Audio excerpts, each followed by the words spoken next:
Irmãos, a graça e a paz do Senhor Jesus Cristo seja com todos. Aqui Pastor Leonardo. E em Mateus, no capítulo 14, no versículo 26, a atitude de Pedro nos chama a atenção. Após serem colocados no barco e enviados para outra margem do mar da Galileia, enviados por Jesus, os discípulos, no meio dessa viagem, eles passam por uma grande tormenta, uma grande aflição de tempestade, de ventos contrários, ao ponto de se desesperarem. Mas na alta madrugada, o Senhor Jesus, ele vem até eles, porém de uma maneira que eles nunca tinham visto antes.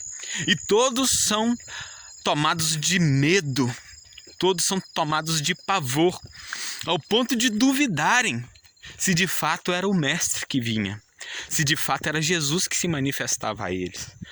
Porém, Pedro toma essa atitude de se dirigir. E assim como Josué pergunta ao anjo do Senhor se é dos nossos ou é do inimigo, Pedro pergunta: Mestre, se é o Senhor, me chama para ir ter contigo e eu vou. E a resposta do Senhor, ele discerne a voz do Mestre e ele vai e caminha sobre as águas também. Porém, no meio dessa caminhada, no meio dessa atitude, ele se apavora.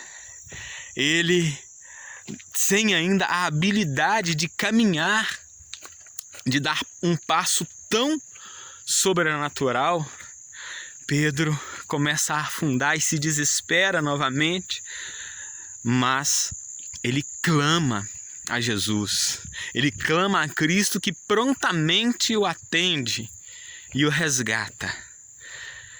Mas a coragem, a fé e a atitude de reconhecer, de discernir a voz do Mestre em qualquer situação, isso me chama a atenção. Então, amado, se você foi chamado, se você conseguiu discernir a voz do Mestre em meio à tempestade, às aflições, para poder fazer algo que ninguém teve coragem de fazer, e no meio dessa caminhada você veio a se desesperar e se encontra aflito, clame a Jesus. Assim como ele resgatou Pedro, ele com mão forte, ele vai te sustentar de pé e você vai seguir caminhando. E na sua vida se cumprirá todo o propósito para o qual ele te chamou, tem te preparado e tem te enviado.